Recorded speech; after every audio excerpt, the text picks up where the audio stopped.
What's up, everybody? You're back in here, Pro Football Pod. Holt, Coach, Austin, we appreciate y'all sticking in with us today. Down below, hit that subscribe button. We appreciate all of the support. Every 500 subscribers, we're out here giving away jerseys for you guys. Help us, help you. We want to give away all of these jerseys. So let's go ahead and dive into the Broncos, see what we're looking like here for you guys on this season. I think the Broncos are a really strong team going forward here. Sean Payton's coming back for him under the helm.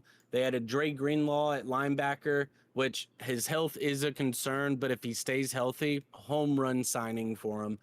I also love them bringing Talanoa Hufanga, the safety from San Francisco. They brought him in.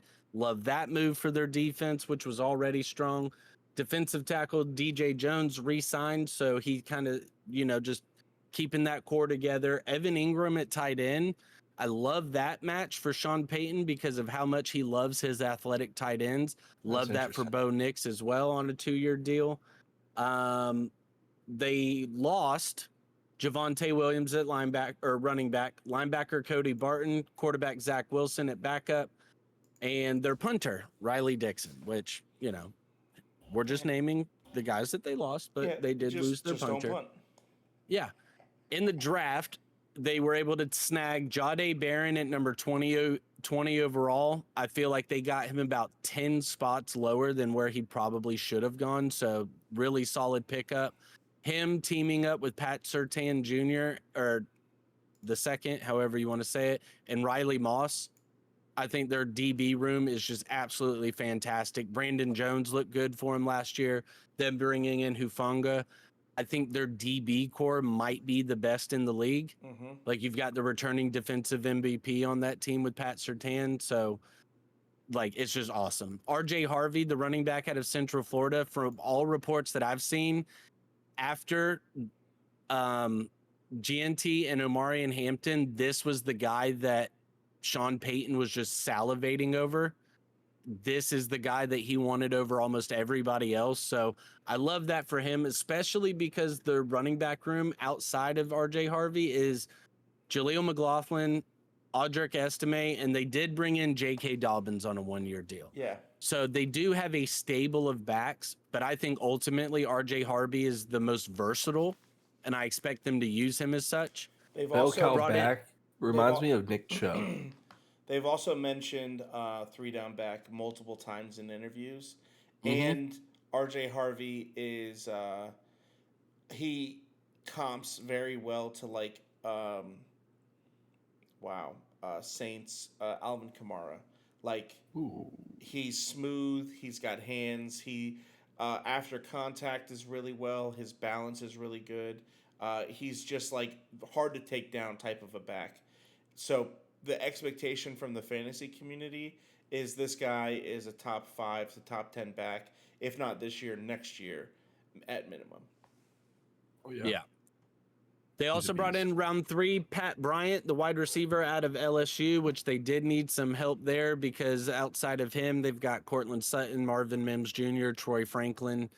So, and Devon Vele. Yeah, Devon Vele looked really good last year, so we'll give him that.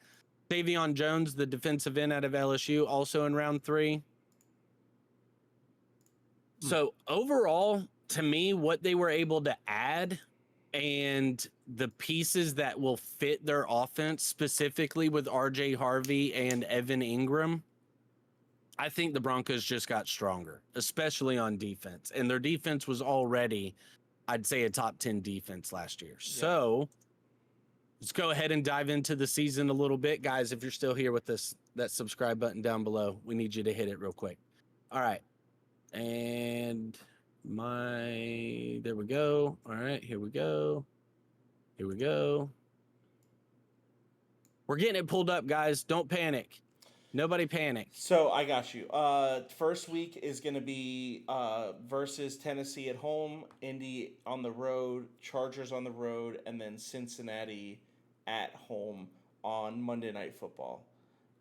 Personally, I've got them going 3-1. I think that they would lose to the Chargers on the road. I think both of these teams are built very similarly. The defense is obviously a little bit better for the Denver. I think the offense for the Chargers is going to have a little bit more like kind of locked in playing together type thing. All that they really added was Trey Palmer and Amarian Hampton. This offensive line is potentially a little bit better, but it's hard to say that. Jim Harbaugh and his offensive lines, they're just well known. They've got another year together. I think that they could pull out a victory in a very close matchup. This might be my favorite matchup of week 3. I see it the same way. I got him 3-1, also losing to the Chargers. I was back and forth on Cincy, but honestly, like I just think Cincy's defense is going to be Swiss cheese. Yeah. So like to me, I couldn't really give Cincy the win there. So I got him 3-1 as well. 2-2. I got Cincy taking the dub, as well as the Chargers. Okay. All right. Moving on, week 5, they're on the road versus Philly. Week 6, they're at home versus the New York Jets, but that one is an overseas game. So they're listed as the home team, but it's played at 9:30 in the morning. Week 7, they're at home versus the New York Giants. And week 8, they're at home versus Dallas. The fact that they go overseas and do not get a bye is kind of crazy. That should be illegal, but okay, here we are. One. No, they are the only one. I've got them going 3-1 in that stretch, loss being with Philly. I think they beat the Jets. I think they beat the Giants. I think they beat the Cowboys. So, yeah, maybe, I've got them losing to Philly. Maybe they just consider the Giants a bye week. That's like a secondary bye week. Like, okay, hey, I like you get to play the Giants in Denver. We don't give you a bye week, but you play get the New Jets, York then the Giants. So, like, who cares? Yeah, here you go. So yeah, 3-1 in that stretch. What do you think? And playing both New York teams without having to play in MetLife, that's a huge win right there. Like that's the ultimate victory. Exactly. I have them losing to Philly and then going 3-0. I think the Dallas game will be a close game. I think that Dallas's high-powered offense is going to definitely give Denver a little bit of run for its money. There will be some turnovers on both sides, and I think ultimately that game being in Mile High is what made me lean Denver. Exactly. What do you got, Austin? 2-2. Losing to Philly and Dallas. Yeah, that tracks. Yeah. I can pick your whole schedule for you, bro. I mean, it's pretty easy. Like your bias just comes out. Like you've got your guys. Well, like you love the Chargers, you love the Bengals, you love the Bills. Obviously Dallas, the Lions, like you've got your guys. Like I can pick your teams for you. Ravens. Yeah. All right. Week 9, they're on the road versus Houston. Week 10, they're at home versus Vegas. Week 11, they're at home versus Kansas City. They get a bye in week 12. Finally, week 13, they're on the road versus the Commanders. I've got them going 2-2 in that stretch. I have them losing at home versus I have them losing on the road versus Houston and on the road versus Washington on Sunday Night Football. I really want to go back and rewatch the Houston episode and see how many of those games were given Houston 3 or 4 weeks ago whenever we were doing their schedule. I know that you were high on Houston, but man, you've been high on Houston tonight versus this division. I don't know if this division has gotten a single win versus Houston from you. I definitely have them losing to Houston.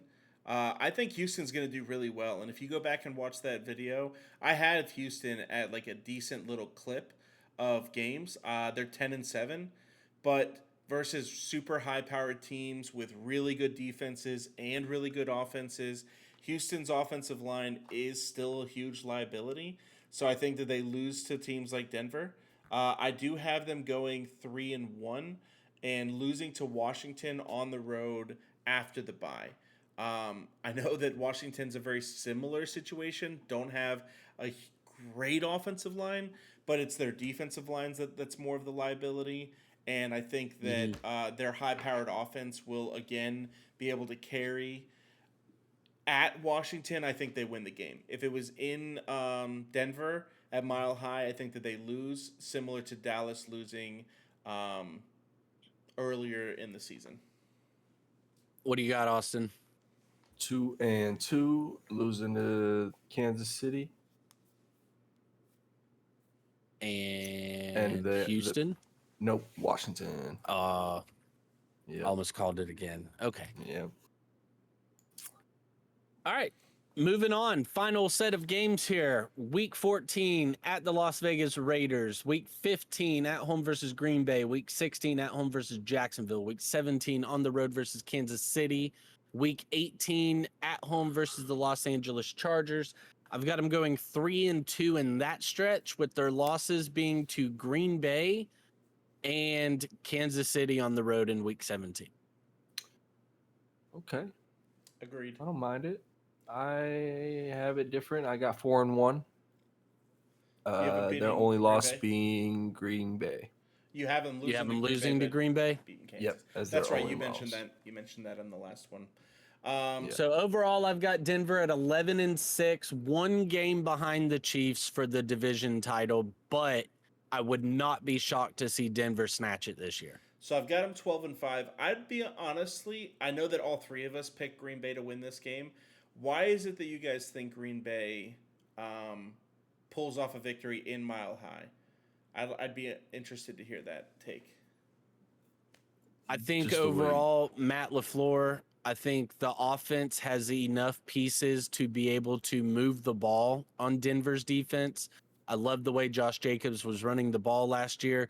No, they don't have a wide receiver 1, but they've got a bevy of wide receiver 2 and 3s on that team. True. So I think you don't necessarily have the one guy that Pat Surtain can just key in on, which is going to give you some versatility in your offense. Yes, they lost Jair Alexander at corner, but honestly, let's be real, like, he hasn't necessarily been healthy, and when he has been on the field, he hasn't been the Jair that we've been used to. He's been inconsistent. So I don't know how much of a loss that is for them.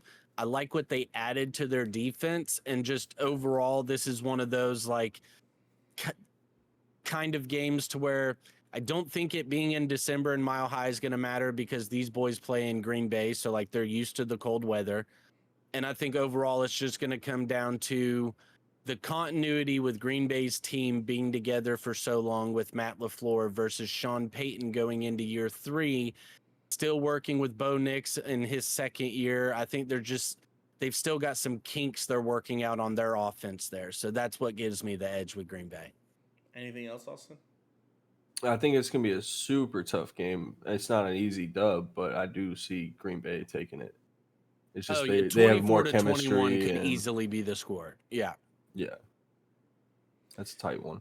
Yeah. Which is good for Broncos to be able to keep up with a team like that. I'm honestly surprised that all three of us took them, because I know that we've had Green Bay dropping a couple games in some of these episodes. Not a lot of respect that we've been giving them. Not that like they're losing games to like teams that aren't on the same level as them. Just like in the recent bias, we've had Green Bay losing some of these games. I feel like this is one that they can win. I think that this is one where it's not like even like a roster build-up. I think it's more of like the coaching, like you said, and the continuity with the team. They've been together for a little bit longer. They're still a super young team, but now they've been together for like 3 years for majority of their roster. As far as the core goes, yeah. Exactly. And I think getting rid of Jair Alexander, he was a cancer to the team. Missing meetings, having to get suspended by the team for bullshit, just doesn't bode well for the locker room. Getting rid of him is honestly just probably a huge boom. But I do have them going 12-5. Couple losses, couple tough games. I think that they compete in all 17 games of the season. Mm-hmm. I don't think they get blown out by anybody. I honestly think that the number one thing that the Denver fans should be thanking is the Dolphins for putting up 70 points on them, because ever since that moment, their defense has been like one of the best. Ever since that moment, too, both teams have just done this. Yes. Like, that's since crazy that how moment, that works. Both teams have just flipped. Yeah. Like a switch flip for both teams, but it was the opposite way. It's the craziest thing. Yep.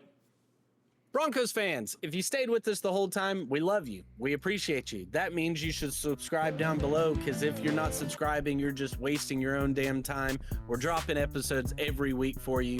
We're giving away jerseys every 500 subscribers, so help us, help you. TulsiRoseTea.com is that sponsor. Peace out. Do, do, do, do.